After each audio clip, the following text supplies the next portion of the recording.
बंगाल विधानसभा चुनाव इस वक्त सुर्खियों में है। खासतौर पर ऑल इंडिया मजलिस इत्तेहादुल मुस्लिमीन अब पूरी जो है जोश व खरोश के साथ मैदान में कूदने को तैयार है। बताते चलें कि जहां पर मजलिस इत्तेहादुल मुस्लिमीन अकेले चुनाव लड़ने को तैयार है। खासतौर पर बैरिस्टर असदुद्दीन ओवैसी का निगाह बंगाल चुनाव पर है और बंगाल चुनाव 2021 को लेकर टारगेट पे चल रहा है। बंगाल चुनाव लगातार दिन ब दिन वहां के चुनावी समीकरण बदलते दिखाई दे रहा है और बताते चले कि बैरिस्टर असदुद्दीन ओवैसी का अब दूसरे सभा का इंतजार लोग कर रहे हैं और साथ ही साथ वहां की रणनीति भी तैयार कर रही है। जिस तरह से पहले देखा जा रहा था कि बंगाल में असदुद्दीन ओवैसी साहब की पार्टी आईएसएफ के साथ गठबंधन कर चुनाव लड़ेगी, अब वहां पर मजलिस इत्तेहादुल मुस्लिमीन जो है इस वक्त बड़ी मजबूती के साथ अपने दमखम पर चुनाव लड़ने को तैयार है। हम कई मुद्दों पर आज आपसे चर्चा करेंगे, खासतौर पर बंगाल चुनाव में, चूंकि गुजरात नगर चुनाव में शानदार जीत के बाद अब बंगाल चुनाव पर एंट्री होगा और बैरिस्टर असदुद्दीन ओवैसी साहब खासतौर पर मीडिया से बातचीत करते हुए वो इनकार किया है और उनका ये भी संकेत मिला कि वो अकेले चलेंगे और बंगाल में अकेले चुनाव लड़ेंगे। हमारे साथ खासतौर पर बंगाल चुनाव के मुद्दे पर लगातार हम कमाल उमरोही साहब से वहां के ग्राउंड रिपोर्ट को हम जानते हैं। आज हमारे साथ फिर से जुड़ रहे हैं कमाल साहब, क्या स्थिति है इस वक्त बंगाल में, किस नजरिए से देखा जा रहा है? जी, बंगाल में जो पहले जो एक माहौल बना हुआ था कि आईएसएफ और मजलिस एक साथ लड़ेगी इलेक्शन, लेकिन जब से वो पीरजादे अब्बास सिद्दीकी साहब लेफ्ट कांग्रेस के साथ गया है तो यहाँ पर थोड़ा माहौल जो है बिल्कुल गुमशुदा है। लोग डिसाइड नहीं कर पा रहे हैं कि किस तरह से यहाँ पर मजलिस का काम किया जाए। लेकिन सुनने में आया है कि यहाँ पर एआईएमआईएम पार्टी अकेले अपने दम पर इलेक्शन लड़ेगी और उनको लड़ना भी चाहिए, क्योंकि दिन ब दिन यहाँ पर मजलिस का जो है पकड़ बढ़ते जा रहा है। वहां पर संगठन 6 वर्षों से काम कर रही थी जैसा मालूम हो रहा है। अब जो वहां पर इस तरह से सामने में आ रहा है, एक तरफ पीर ज़्यादा अलग संगठन पर है तो ही मजलिस इत्तेहादुल मुस्लिमीन अलग संगठन पर है। खासतौर पर बैरिस्टर असदुद्दीन ओवैसी साहब की वहां पर जो टीम काम करेगी उसको ममता सरकार, यहाँ प्रशासन उस तरह से ऐसा नहीं है कि चुनाव के वक्त भी परेशान करे।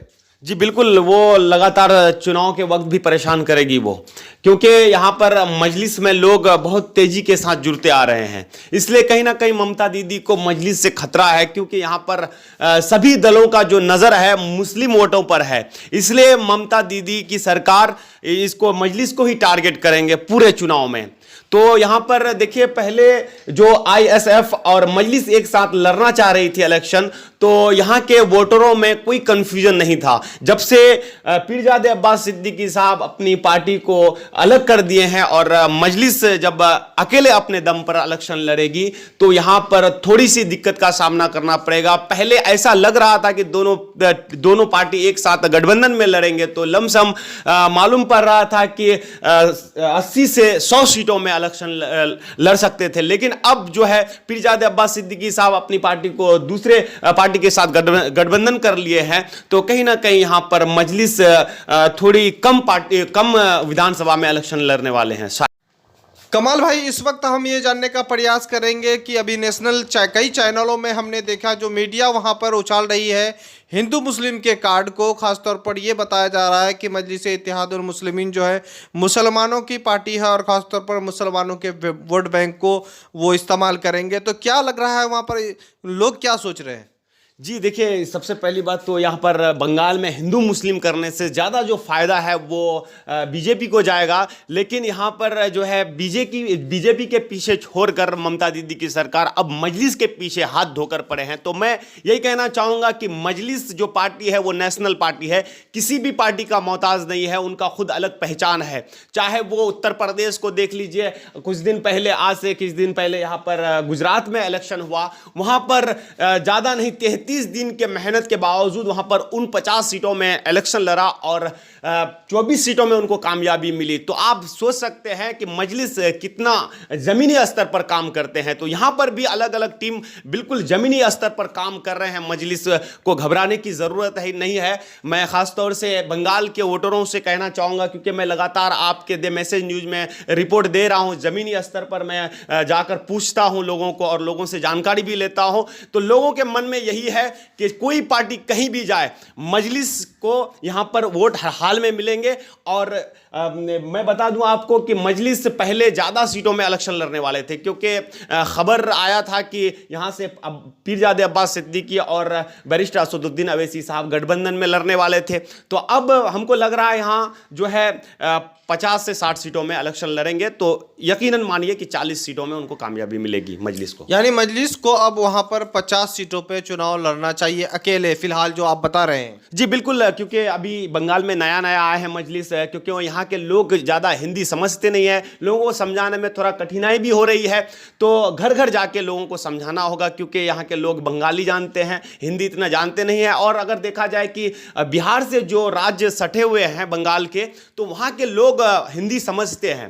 तो बंगाल से जो सटा हुआ है जिस राज्य में, उस राज्य में तो हर हाल में, जिला में जी हाँ जिला में, तो उस जिले में तो हर हाल में मजलिस को इलेक्शन लड़ना ही होगा। अच्छा, ये वहाँ पर ऐसा नहीं लग रहा है कि जो मजलिस इत्तेहादुल मुस्लिमीन वहाँ पर जो कम समय में वहाँ पर चुनाव लड़ने वाली है, चूँकि पहली सभा को जिस तरह से रद्द किया गया है, तो ये ऐसा नहीं पड़ेगा कि चुनाव के वक्त और लोगों को मौका नहीं मिल पाएगा, लोगों को समझाने का, वहाँ पर अपनी बात रखने का मजलिस के कार्यकर्ताओं को?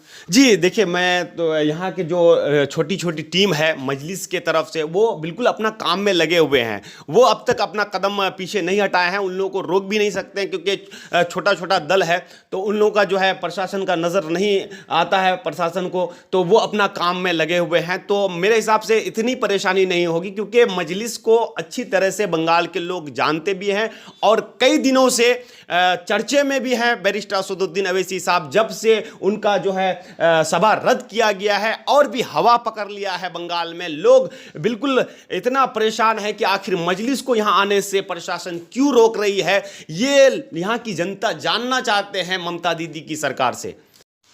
फिलहाल जो वहाँ पर देखा जा रहा है कि अभी मजलिस इत्तेहादुल मुस्लिमीन के राष्ट्रीय अध्यक्ष बैरिस्टर असदुद्दीन ओवैसी साहब का सभा होना है, फिर वहाँ पर पार्टी को अपना कैंडिडेट को तलाशना है और कितने उम्मीदवार मैदान में उतारेंगे, ये बहुत कम समय अब मजलिस इत्तेहादुल मुस्लिमीन के लिए रह गया है। ऐसे कम समय में क्या उम्मीद करते हैं रिजल्ट का?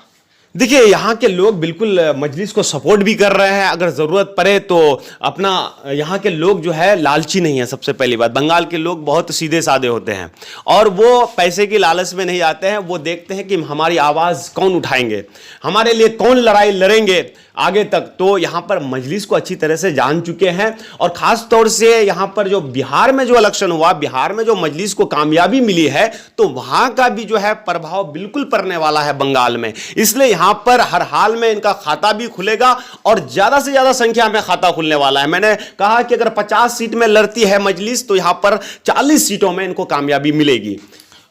इस वक्त जो वहाँ पर है, खासतौर पर जमीनी स्तर पर क्या मुद्दे हैं वहाँ पर, ये बताने की कोशिश करें आप। देखिए, अब तक जो है मुसलमान की आबादी जिस राज्य जिस जिले में है, वहाँ पर विकास नहीं हो पाया है, ना ही विकास हुआ है, ना ही किस तरह का विकास।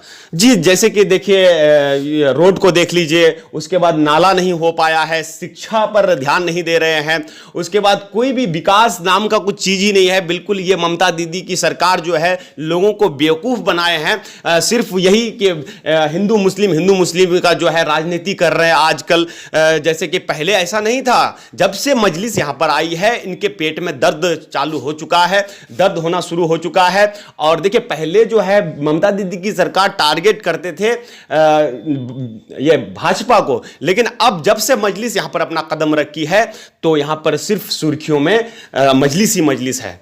ऐसा लग रहा है उनका वोट बैंक अब जा रहा है, ऐसा लग रहा है कि ममता दीदी इस वक्त परेशान है। लेकिन पीरजादा तो इतना बड़ा फैसला ले लिया आखिर में, बैरिस्टर असदुद्दीन ओवैसी साहब को हल्के में लेकर के उन्होंने लिफ्ट और कांग्रेस के साथ चले गया, तो पीरजादा का इससे क्या वहां पर असर पड़ेगा?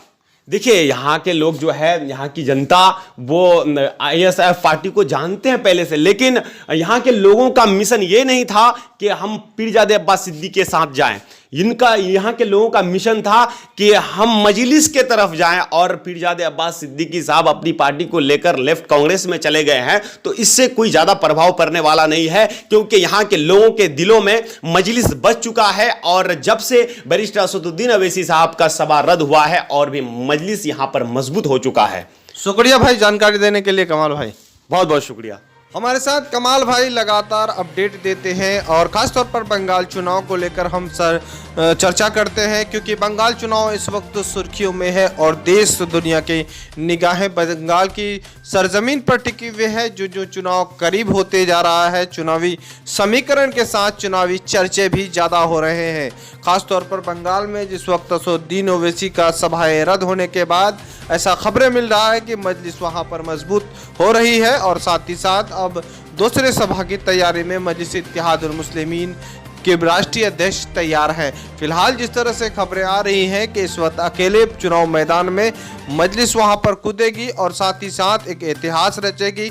ऐसा लग रहा है कि हैदराबाद मॉडल और बिहार मॉडल चुनाव फिर जा करके बंगाल में लड़ेगी और बंगाल इस वक्त टेलर साबित होगा, चूंकि 2022 की तैयारी सवाब पर है और उत्तर प्रदेश, गुजरात आदि जगहों में 2022 के विधानसभा लड़ना है। उससे पहले बंगाल चुनाव है और बंगाल चुनाव बड़ी मजबूती के साथ मैदान में उतारने की तैयारी में है। आप देख रहे हैं द मैसेज न्यूज। इस तरह से न्यूज़ पाने के लिए हमारे चैनल को सब्सक्राइब करें, अच्छा लगे तो लाइक करें, दोस्तों को शेयर करें। खुदा हाफिज।